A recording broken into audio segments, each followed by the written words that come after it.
So when we're looking for more balance, which to me means looking for less time at work most of the time. That's the real thing here. We're not talking about work-life balance. We're saying, how do I actually get more of the life part? The answers are around more segmented boundaries around your work. You're listening to Make Some Noise podcast, episode number 568 with guest Cait Donovon.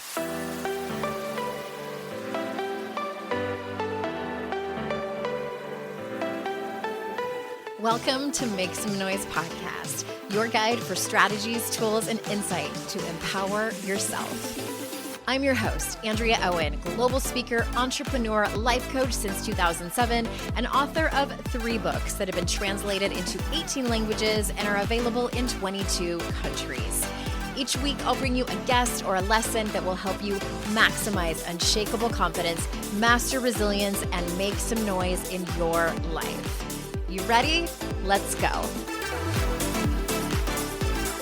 Hello, everyone. Welcome to another episode of the podcast. I am so glad that you are here. I'm almost positive I mentioned this in the last podcast episode, but I meant to go live on TikTok in the middle of November, and it was a complete disaster. So stay tuned. Please stay tuned. I plan to try again. It just was this whole thing. Let's talk about something better, which is fun things that are happening over here on the podcast. If you want to be coached on the show by me, then head on over to andreaowen.com/links, and there's a button in there to push to fill out a quick application, and we will see if it's a great fit. It's absolutely free. It costs $0 to come and be coached by me. And also what I started doing is we do like a little quick intro, get to know you call, like 10-ish minutes for us to chat before, like days before we actually jump on the call. Cause it can be a little daunting, maybe a little intimidating to just like jump on a call with me and tell me the deepest, darkest secrets of your life. And by the way, I'm going to record them for all to hear on the show. I know that can be a little scary. So I started doing the intro call. So rest assured, it will not be as scary as you might think it is. So andreaowen.com/links. Also over there is a 2-question survey I would love for you to answer for me. If you have a second, very easy Google form for you just to push some buttons. I have a couple questions for you that helps me be of better service to you because I want to know what you guys want. You know, contrary to what people might believe, this is not about me. It's about you. And giving you guys exactly what it is that would be in best service for your life. So thank you very much to those of you that go and fill that out. Today, I have a friend of mine on who's also a colleague. Such great content and this topic that Cait has dedicated her work to is just, it's so important. It's so important around burnout. It's just, I think something that doesn't get talked about enough in our society and in our culture, especially for women who we do so much and with not enough help, I feel like. So I know burnout is a topic that many of us struggle with, and you may not even know until you're way deep in it. So Cait was on the show not too long ago. I think it was just earlier this year. We'll throw that link in the show notes.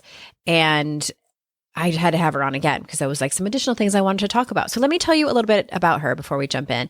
Oh, wait, before I do that, there's a little bit of a mic mess up. When we first start talking, a different mic was picking it up on my end. And it wasn't until several minutes into the show did I realize that this mic, my fancy podcasting mic, was not actually picking up my audio. So you'll hear a shift. My apologies on that little audio snafu. So let me tell you a little bit about Cait. Cait Donovon is host of Fried, the Burnout Podcast. She's a keynote speaker and author of the book, The Bounce Back Ability Factor, and a burnout aficionado. Her creative burnout recovery solutions have been featured on podcasts and online magazines such as Forbes, NPR, and the New York Post, and in companies such as Lululemon, PepsiCo, and the New York Public Library. So without further ado, here is Cait. Cait, welcome back. Thanks for having me. Again, so soon. So soon. Yeah, it hasn't been that long. And usually, I like to pause a little bit, but we got a request from a listener I think it was actually more than one. I sent out a survey and I was looking over the results from my podcast listeners. Like, what do you want to hear about? And someone said, work-life balance, exclamation mark. Like, I know who to ask then. Yeah, and here we are. We're going to get into that in a minute. But the last time you were on, I believe it was episode 528. We'll, of course, link to that in the show notes. We talked a lot about burnout, which is the majority of the work that you do. Yeah. And one of the things that I didn't ask you is a term that you use called burnout culture. And so can you tell us what that looks like? Because I have a feeling like a lot of my listeners are going to be like, oh, yeah, I live that every day. Burnout culture, we can take in a couple of different directions. First, we'll start with the directions that are taken in a book that already exists and a book that is coming out shortly, or maybe is out by the time this podcast airs. The first book is called Burnout, The Secret to Unlocking the Stress Cycle, written by the Nagoski sisters. I've read that one. It's great. Right. So this book talks about burnout culture being part of the patriarchy, being sort of women being in this position where they are now doing workload at home, workload at work, and never catching a break. And no wonder women are burning out more is sort of an underlying premise of that book. So we have the patriarchy as part of burnout culture. And then there's a book coming out called The Culture of Burnout, I think is actually the name of it. It's by Erin Hinson and Kristen Donnelly. They are researchers at a place called Abbey Research. They're both speakers. And this book is about the Puritanism that founded this country and how those values that it instilled of hard work and individualism are drivers of burnout. So there's two perspectives there. When you look at our top 10 American values, that Puritan side really shines through. Two of our top 10 American values are hard work and individualism. So make sure it's hard and make sure you do it alone. Was this a survey done by... I don't know where they get this stuff. It's in the Declaration of Independence. Yeah, exactly. It's written in the Constitution. It's John Hancock's at the bottom. Yeah. If we just take those two pieces and we absorb them into our bodies through the behavior of the people around us, through the history that we're taught in school, through a lot of people that I know in particular grew up in immigrant families, are first generation Americans. So families came here and had to push and weren't relying on a lot of other people because they needed to survive. So we have that built into it. Everywhere around the world, it's breaking down now. But even when I was living in Poland 10 years ago, there's still this idea that America is the land of opportunity. So especially for this country, it's like, as long as you can get here and really bust your tush, you'll make it. And so there's a lot of self-blame going on when you're not making it. There's a lot of refusal to ask for help because you're supposed to be able to pull up your own bootstraps. Yeah. There's a lot of constant achievement, which is true in a lot of places in the world, but surprisingly not everywhere. So I lived in Prague for 6 years. And the Czech people are really pretty content with their lot. Like, they love the Czech Republic. They don't travel outside the Czech Republic all that much as a general rule. They cross-country ski within the Czech Republic. They ski in the Czech Republic. They go to wine country in the Czech Republic. It's a country of 10 million people who really are just sort of okay living the lives that they're living. Of course, it's a massive generalization, but I've never been in another place where I felt like most of the people that I knew that were Czech were not constantly pushing for something more. They were like, oh, I'm like pretty good. I have a life that allows me to do the things I want. So I'm just going to like keep cranking on. And I was like, what is this contentment that you speak of? Yeah. What is this not striving constantly for more? Right. Like, I don't get it. I have so much ambition, but is it ambition or is it cultural poisoning? Ooh, that's a good term. So burnout culture to me is all of these underlying, insidious, invisible forces that convince us that we're doing the things that we're doing because we want to, but we're really doing the things we're doing because we've been told that this is the right way to do it. And we haven't stopped and thought about whether or not that actually works for us or not. And not only like this is the way we do it in air quotes, but you are more worthy you're held in a higher regard if you are more productive and you check off all of these boxes. This is the culture, right? This is the thing. Like these are all these insidious messages that you get. The harder you work and the more you figure things out by yourself, the more praised you are. Yeah. Meanwhile, none of us has ever done anything by ourselves. Not really. Right. Like ever. I had a client this year who I'm pretty sure she had never worked with a coach before and never done values work. And if that's the case, I usually start there. And she had listed her values as independence, productivity. It was like those. And I was like, exactly. That's interesting. Like, and I knew. Like this is not the real list. Meanwhile, I'm over here like, okay. So after, some coaching on it, she had 2 lists of values, and she discovered that the list of, productivity, all of that stuff was actually her inner critic. And I pointed out, and I'm like, that's also your conditioning. Like your culture. Exactly. Your culture. And her actual values were connection, adventure. I love a values exercise. And I think that sometimes I forget because we've been doing it for so long that I forget that not everyone has done it. Right. Then they have no idea where to start. Mm-hmm. And they have no idea where to start. And I have a free values thing, but when people do it, and I ask them sometimes to send it to me, and when I do it one-on-one with people, I have them do it alone first. Mm-hmm. The first time you go through it, it's never what you really think. It's usually what you think other people will want from you. This is burnout culture. Mm-hmm.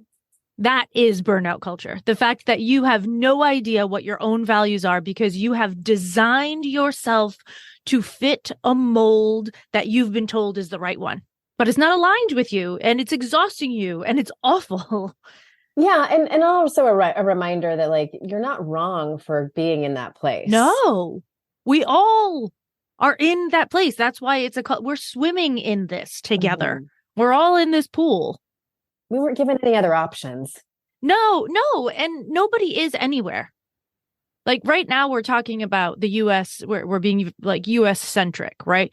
But the US values have been exported all over the world. So these are true in a lot of places. The US is not the only place that experiences burnout. Mm-hmm. And then you have a place like Japan that has so many incredibly strong, positive values around politeness and cleanliness and like intercare between people and relationship. And like there's so many beautiful values, and the amount that they work is leading them to suicide more than anybody else. Mm-hmm. So that value that's built into that's their burnout culture. For them, it's that thing. For us, it's these things.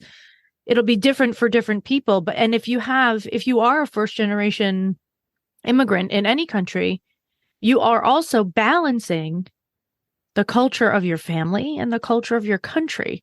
And that can be really confusing and hard to carry. You have to be an individualist, but you also have to take care of your family. You have to work really hard, but you also have to be home on time for dinner. You have to, but also, like, how do you balance that out? And you can't embarrass your parents, and you have to work harder because they gave up so much for you. That's a really challenging place. Plus possibly dealing with racism and xenophobia. Exactly. On top of all of that. Right. I know you mentioned balance, and I want to get to that in just a second, but I also want to just point out, even more so just for acknowledgement for people listening, that in one hand, we have all these values that were sort of handed to us and put up on a pedestal around productivity and just success, really. Yeah. Yes. It was a very specific definition of what success is. As a member of Generation X, I know you're an elder millennial, so there's probably some crossover here, is if you are not those things, like we were classified as the lazy generation, like the slacker generation. I don't exactly know where that came from. I think it was probably because we were pretty much the first generation where both parents worked and we sat in front of the TV. So like we got labeled for that. But it's nobody wants to be called that. Like nobody wants to be called, like, the opposite of burnout culture. Of what that looks like is lazy, slacker, loser. Like, you are an outcast if you are that. So just unless you're living in Southern California, right? Which is where I grew up. I don't know. I won't get into it. It's just it's this whole thing. But yeah, like nobody really wanted to be labeled that. It's even just saying it now, I'm like, ugh. Okay, so talk to us about work-life balance, because in my opinion, there's sort of like this desperate want and need that people have, sort of like this elusive, like, ooh, it's this golden ticket. If I can only just get the right candy bar, I can go dancing down the street. And people that don't have it feel like they're doing something wrong. Do you know anyone that has it? I know exactly 0 people that have it. Ditto. I know people that pretend, but I don't trust them.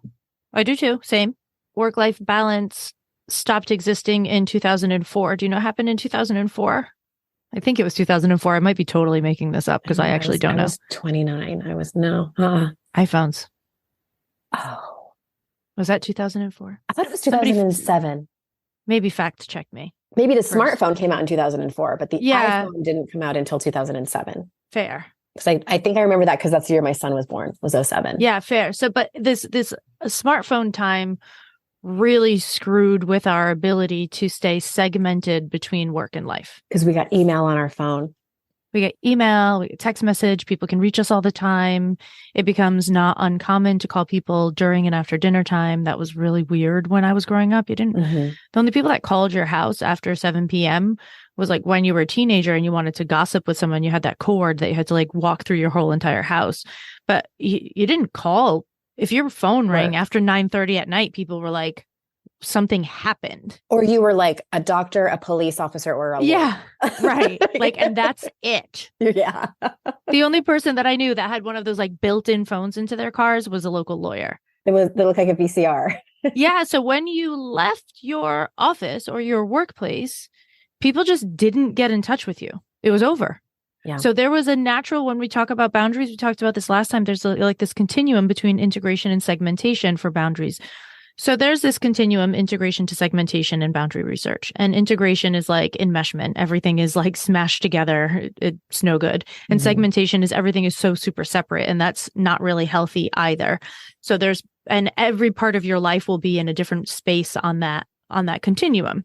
Boundary research, boundary promotion in the Instagram world right now is all about segmentation. And I think it's gone too far because integration is where we ask for help and where we stay connected to our communities and things like that. Okay. So we're in this but I think we're striving so hard for segmentation because we don't have it naturally where we used to, because we don't have it in that work-life space. So we're trying to create lines around other things to protect our time, our energy, our money, our mental health. Right. So we're segmenting the wrong things.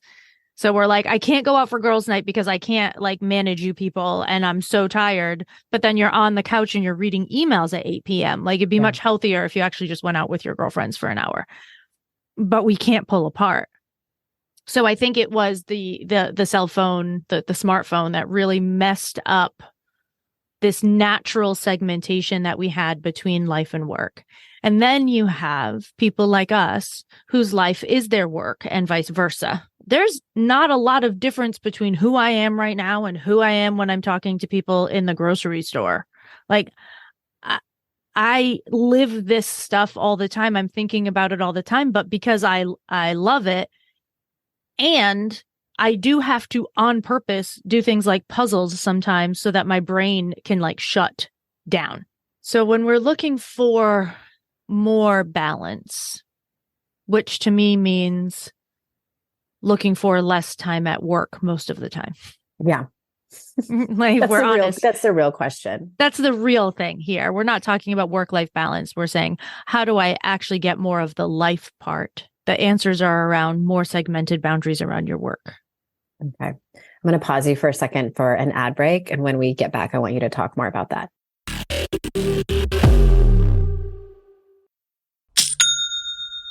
Shopify's already taken the cash register online, helping millions sell billions around the world. But did you know that Shopify can do the same thing at your retail store?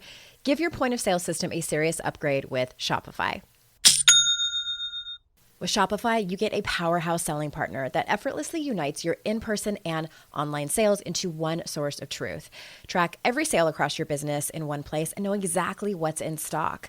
Connect with customers inline and online. Shopify helps you drive store traffic with plug-and-play tools built for marketing campaigns from TikTok to Instagram and beyond. Get hardware that fits your business. Take payments by smartphone, transform your tablet into a point of sale system, or use Shopify's POS Go mobile device for a battle-tested solution. Sign up for a $1 per month trial period at shopify.com/noise, all lowercase. Go to shopify.com/noise to take your retail business to the next level today. Shopify.com/noise. You know when you're listening to a song on the radio and you get the profound feeling that the song playing was written about you? Now imagine having the power to gift that same incredible feeling to someone you love with an original song from Songfinch that actually is written just for them. Songfinch lets you create an original radio quality song inspired by your own life and the people you love. It's completely unique, personal, and lasts forever.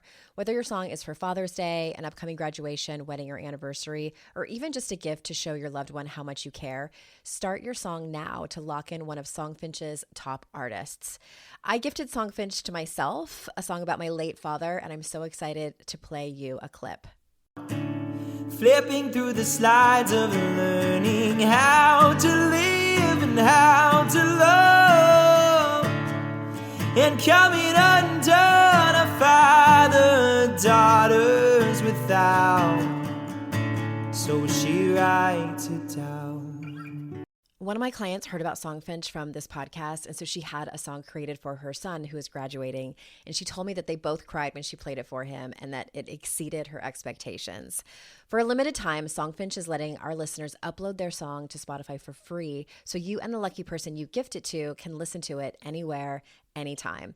Go to songfinch.com/noise and start your song.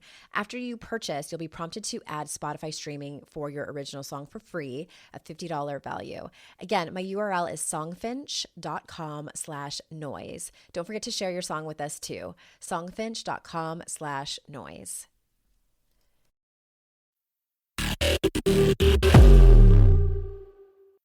Okay, we're back. And we're back with a different microphone because Andrea was all discombobulated when we first started. I'm glad Cait is a friend. And I did not have my microphone on. Sorry. The life part, please. Yes, tell us how to get more life. Yeah, the life part. We're trying to get more life, but we don't actually have the energy to do it. And we think that we don't have the time to do it. But that's probably not true because most of us are spending an hour a day on Instagram, which is 360 odd hours a year, which is too many days. Well, and I want to pause you for a second because I feel, because I've wondered about this as well, because I've gone through periods of time where I haven't done a lot of social media and I've gone through periods of time where I have done a lot of social media. And I have found that it becomes a habit. And also, I think that it's turning my brain off, but it's probably not. And research, I'm assuming you're going to tell us that that's the case. I wonder if it's just a different form of stimulation. It's just like I'm just getting dopamine in a different way. You're getting too much dopamine too fast, too frequently. What it does is that dims down our ability to enjoy being without it. It's an addiction thing. And I say that with full absolute knowledge that I am someone that is on their phone 6 hours a day. Sometimes it's work, sometimes it's Spotify, but my phone is on 6 hours a day on average. So I'm not judging anybody for doing this. You will find me on Instagram as soon as you get off this episode, probably. You look and you'll have like a little red dot or the green dot next to my name that says I'm active. Like that's, so I'm not, there's no judgment here. When we are constantly scrolling and looking for that next thing to pop up, that next thing to interest us, that next thing, we're getting dopamine. And it becomes such that it becomes really difficult for us to sit and be without that input because we can't become so accustomed to it. So spending time with people that you love and doing hobbies and activities is less interesting unless you can Instagram it. Unless there's a picture, unless there's proof, unless it's like, when was the last time you hung out with your friends and did not bring your phone? Usually just during meals. And most people don't even get through a meal. Your cheers, that you're doing a boomerang with your martinis. You're taking a picture of your food for the gram. My friend Rachel just shows me guys that she's hooking up with on her phone. Which is, and it can be used as a connection factor. And I'm not anti-phone. It just is one of the things that makes it difficult for us to have separation that makes us feel like we have influence over the part that's just our lives. That's not our work. So is the answer putting your phone away and like figuring out hobbies? I do that a lot with my clients too. Like most of my clients have no idea what it is that they actually enjoy. What they like. You don't need to have a hobby now because you can sit on TikTok the phone and watch other people do their hobbies. Pretty much. Right. But getting back into things that you actually enjoy, that you end up prioritizing, takes some of that over. And when you're actually spending time doing things that you enjoy, you feel like you have access to your life. When you are working all day and Instagramming at night or Netflixing or whatever the heck, I don't mean to bash Instagram. I love Instagram. But when you're in that mode, it doesn't feel like you're actually doing anything because you're not really experiencing anything except for a dopamine rush. But what would happen if 2 days a week you went for an hour-long or 45-minute long hike with a friend after work? And I know people have kids. Not everybody can do that after. I'm not saying that that's the ideal solution for everybody. Just throwing out an idea. Just an example. How much different do you feel about the quality of the time that you spend in your life? And how much different does that make the time that you spend at work? The time you spend at work is on your phone and on your computer. The time you spend at home is on the TV and on the phone. What are we doing without screens? So I think the real work-life balance now is getting away from screens. That's the boundary. Not just phones, but screens. I personally suck at it. I was going to ask a similar question along those same lines. As I'm thinking about someone listening who's like really struggling with work-life balance. Well, let me ask you that. Like the people that you talk to who, and keep in mind this podcast, the vast majority of them are women. They're high achievers. They're probably, many of them have they're the primary caregiver, which is another conversation for another expert around not getting the equal help that needs to be distributed in the house. Where else should they look in terms of trying to find a solution? Besides what? Well, I mean, I'm assuming because what pops into my head is they might need to set better boundaries at work. Yeah. In terms of what people's expectations are. I had a client who one of her assignments was to stop answering emails from the shower. And I was like, you answer emails in the shower? So it was things like that. Or I had another client who had to give her team a heads up. And luckily they were like encouraging about it, that she was not going to be replying to emails while she was on vacation, which should be a given. Oh, it's not. But it was her. She was the one who was feeling so much anxiety. Europeans are like, we're going on vacation for a month. Bye. And everybody's like, bye. Americans are like, I'm about to have major surgery, but if you really need me, I'll be out of anesthesia in like 2 hours. I've done that. Yeah. Yeah. Like this is also a cultural thing. The people that are listening already know what things they need to move away from. Mm-hmm. I had to delete a game from my phone. Yeah, like they're smart. They know already. They're listening and they're like, yeah, I get it. I'm not going to do it, which is fine. That's a choice, which is okay. Some people are like, I'm going to try. Other people are like, screw you. I'm going to scroll TikTok, which is totally fine. Did you have to delete Candy Crush? No, it wasn't Candy Crush. It was 2 Dots. Oh, you told me about that when we I was spending a lot of time on 2 Dots. I've had to delete Candy Crush before. And then you can get it back sometimes but when you can't necessarily leave the house, like being in nature without a phone is good for so many reasons. There's infrared that comes out of trees that it gets into your mitochondria. Like there's all sorts of really great reasons to be in nature without a phone when you can, or at least not looking at it. But if you are so overwhelmed that you can't do stuff like that, put a puzzle out on it. Take half the kitchen table that no one ever sits on that half anyway. We all have that like section of the counter or the table that no one uses. Like put a puzzle out. There are now these little, they're often touted as like ADHD games, but they work really well for all sorts of things. There's now these little gem paintings that you have to, it's like a color by number, and you take these little gems and stick them to a page, and then you get this like little postcard size. And you just have to focus and concentrate and move the gems, but you're actually doing something with your hand-eye coordination. You're actually focused on something that's not a screen. You are creating something so there's a result at the end of it for that extra dopamine hit.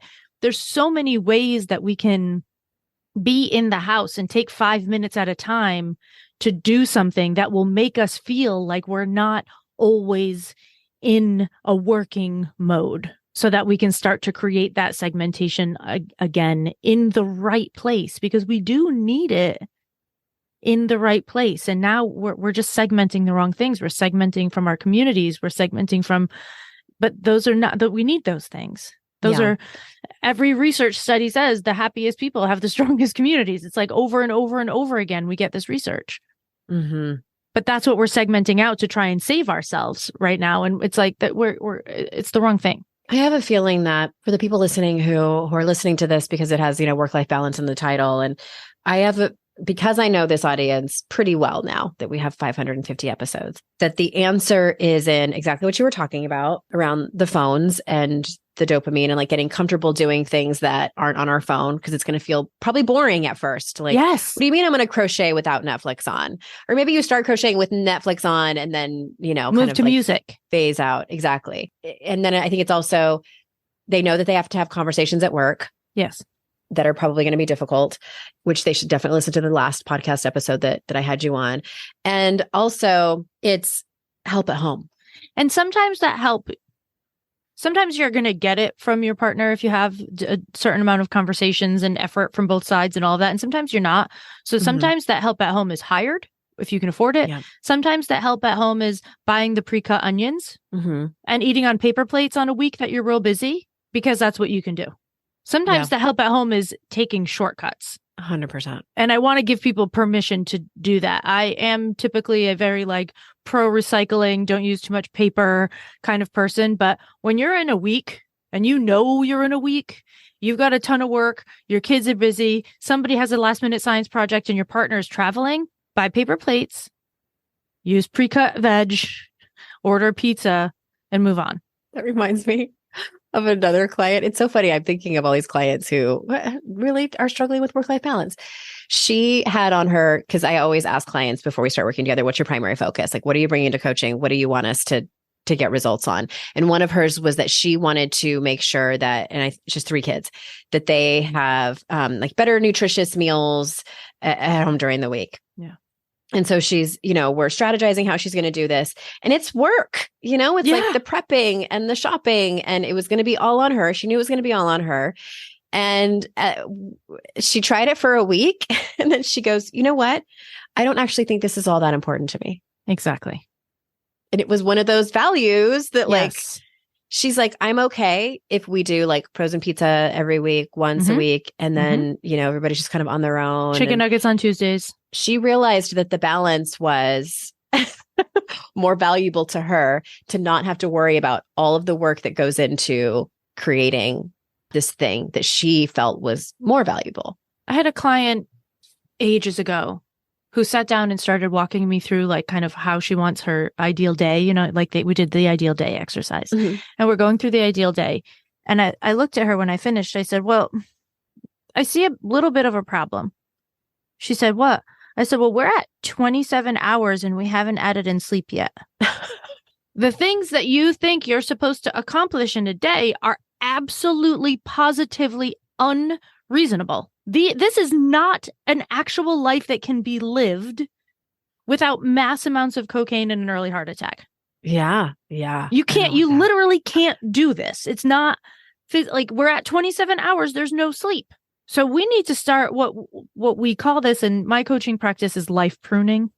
Right? Cutting away the things that your resources are feeding, but are not actually necessary and or bringing you anything and or helping your growth. They're impeding you. They're just keeping you the same damn plant you've always been, when what you want is something different. You have to prune. So we had to go through and start pulling things out and saying, does this really matter right now? Does this really matter right now? Does this really matter right now? I like that you add the right now. Right now. Yeah, it's going to change. I have to do a values exercise every year. I recommend that. You think my values were the same during COVID as they are right now? Hell no. Life is different. You're going to change. You're going to evolve. You're going to need different things. But what do we need to do to your day right now so that we can bear it down to something that's livable so that you can live it for a week, a month, and then double back and say, okay, what's working, what's not? I don't actually need to create 3 square meals a day for 3 children on top of everything else that I do. I realize that now. But you have to put something into play and try it out before you know. I think there's a lot of misconceptions around the fact that we can think our way into the lives that are good for us. We can Pinterest our way. Instead of, yeah. Like you have to practice it and try it out. Just like this, your client is a beautiful example of that. You are never going to know exactly what's going to work for you or how it's going to work. And none of us can tell you until you give it a whirl and see how it feels to you. There's no other way to do it. It's so annoying, but you do have to trial and error yourself. It is annoying. And I know it's harder for some people. Some people are more willing to like kind of take the action quickly and learn retroactively. Do we have a better name for it than work-life balance? Like, or maybe a better question is like, and I know you kind of just named it, but like, can we kind of summarize like what people should expect, like the end result will be in work-life balance? I'm assuming like part of it is like, they're not going to get everything they want. No one ever gets everything they want, I don't think. And people that tell you that they have everything they want are probably bullshitting you. I think that what we're really going for in psychological terms is a move from external locuses of control or loci of control to internal loci of control. Usually we talk about the locus of control only as one thing, but I think there are many things. So when you are in this place where work is taking over and work is in control and work is bleeding into your life, you're in this place where work is an external locus of control in your life. It's influencing you. It's happening to you. It's interfering with you. When you have a stronger internal locus of control, you influence your life. You have not control, influence. It's called a locus of control, but that's a misnomer. It's really about this idea that I can affect how I live. I have influence over how my day goes. I can make decisions that are autonomous and have effect on what happens in my life. Can I control everything? Of course not.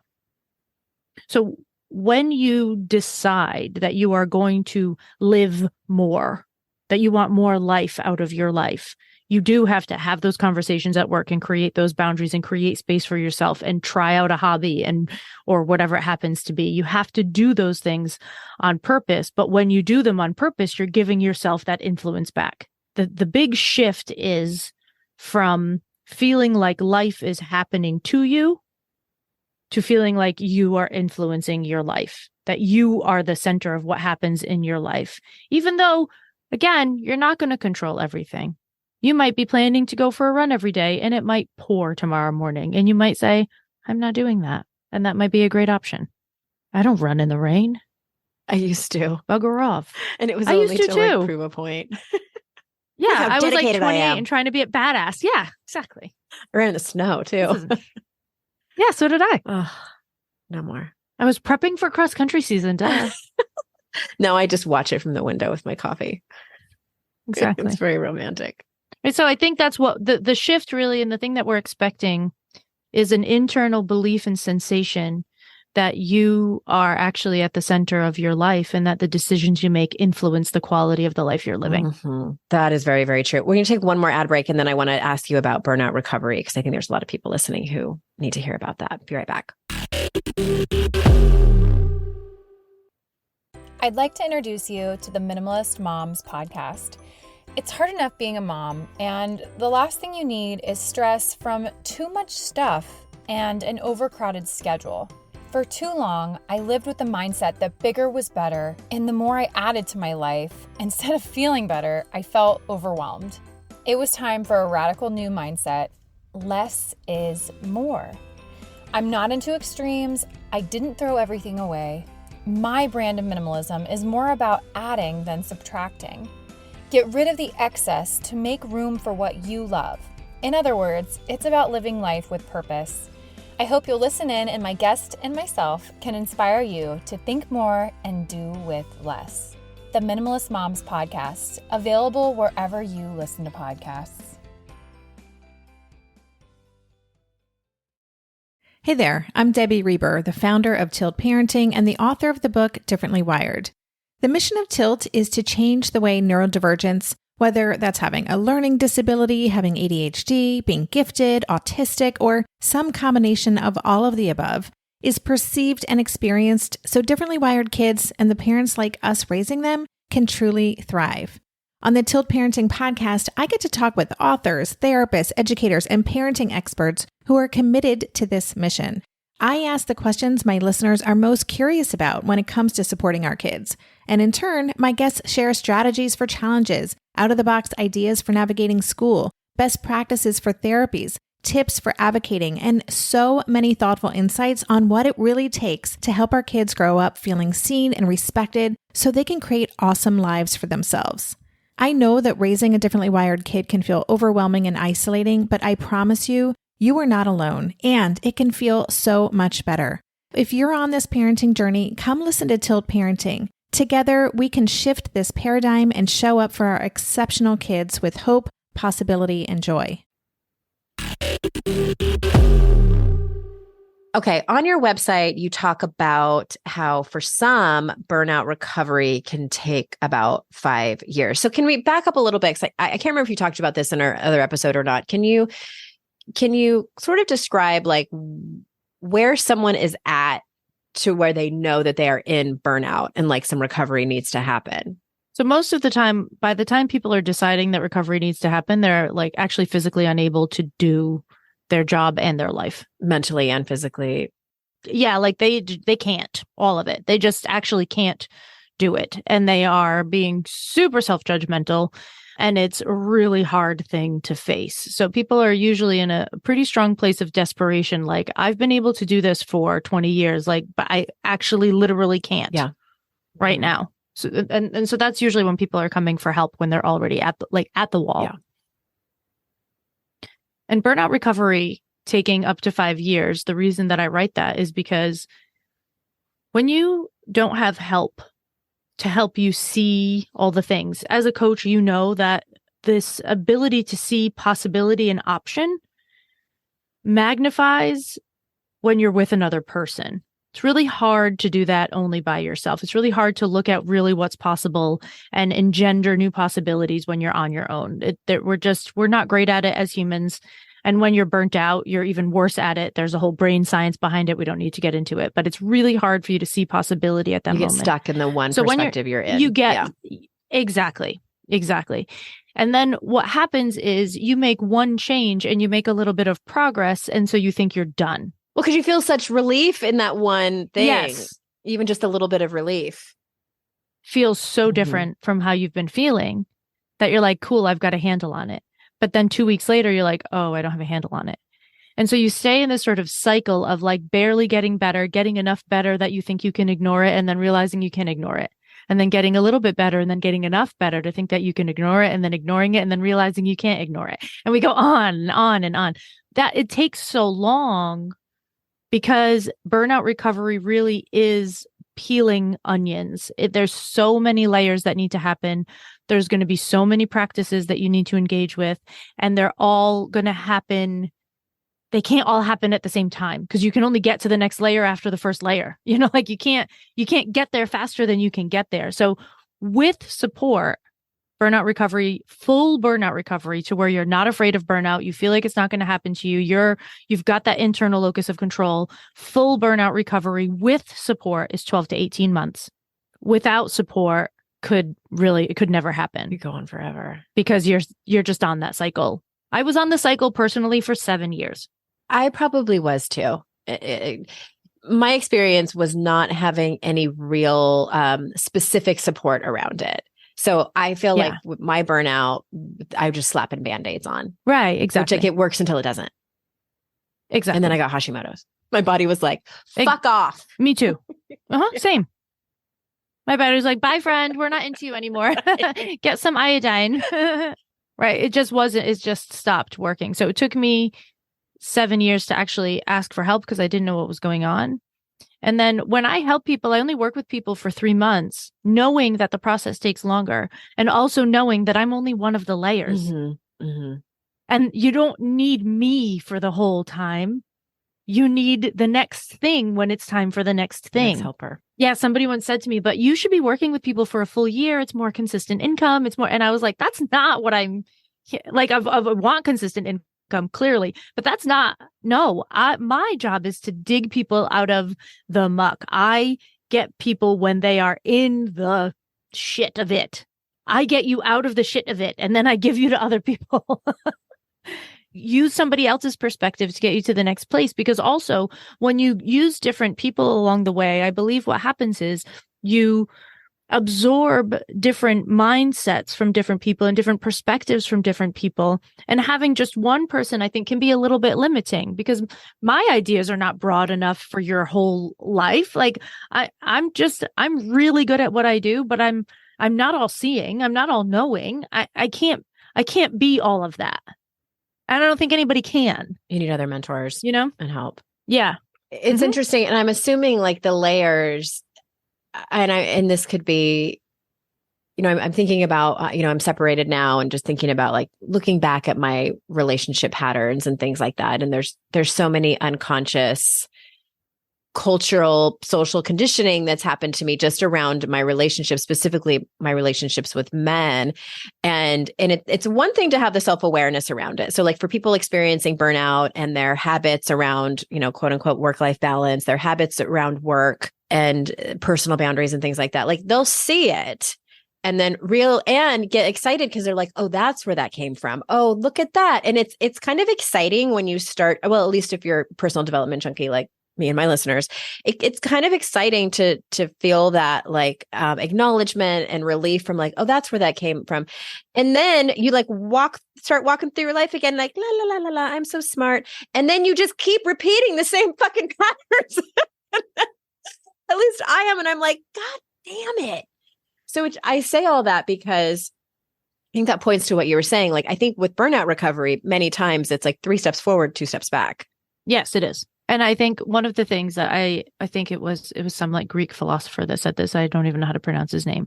The same man never steps in the same river twice because it's not the same river and he's not the same man. So this idea that when we come back to the same problems, if we recognize that we are actually not the same person that faced this problem last time, that we are actually a different person, that we actually have different skills, that we actually have learned things along the way. And there are some similarities here, but what is different?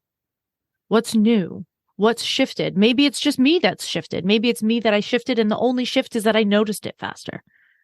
Maybe that's the shift.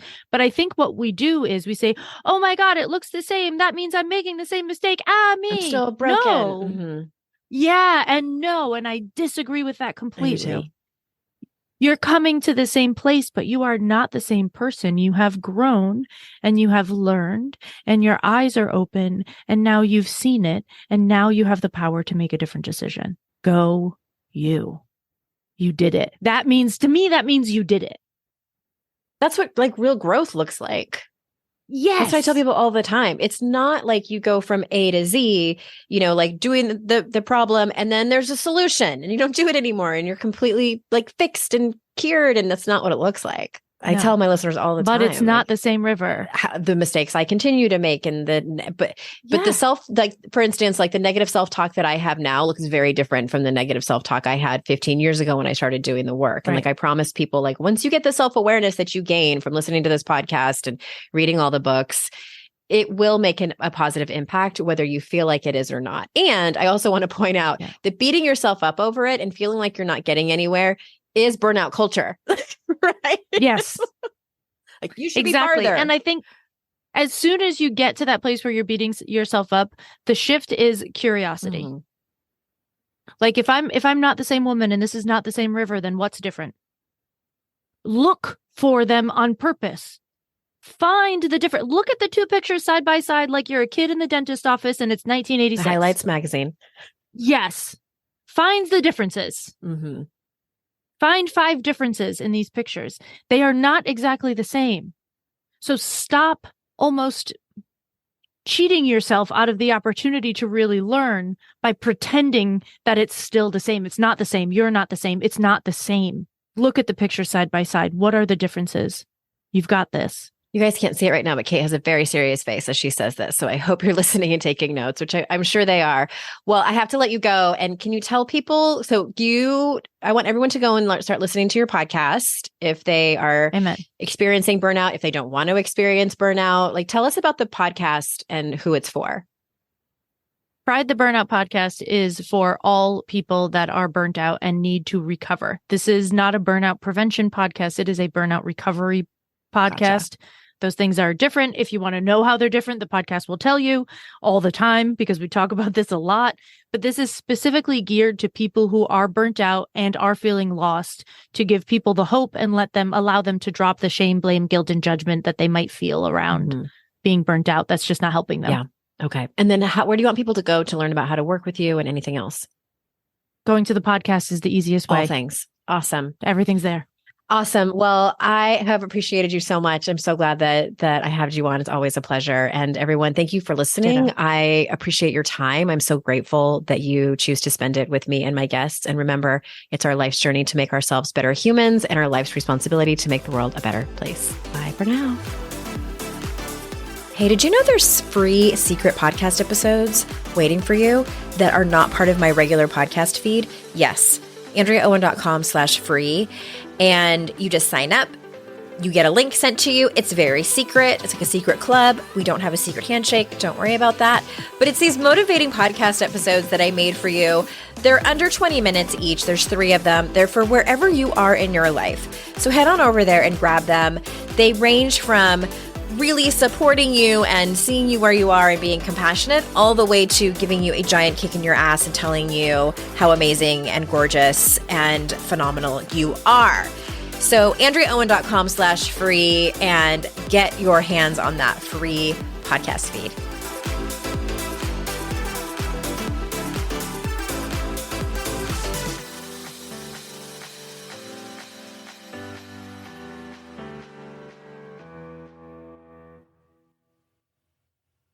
No one told us the truth about parenthood. Why? This is the podcast everyone needed before they had kids, because now that those little ones are here, there is a lot to unpack. I'm Rachel Shepardota, and I am your host for the podcast No One Told Us, where we tell the truth about parenting and let you in on all the stuff you really should have known about before having kids. I am the founder of Hey Sleepy Baby, but this podcast is so much more than sleep. We'll be diving into all the topics that you really care about and need to know while you do your best job raising those adorable, tiny humans. Our goal is to just make you feel less alone and less overwhelmed. There are so many things that no one tells us before becoming a parent, and I think that we should really pull back the curtain on becoming a first-time or second-time mom or dad to share the good, the bad, and the ugly. We'll have a little education, a little fun, and a whole lot of heart that goes into each and every episode. So join me and our amazing guests each week to hear us talk about what no one told us.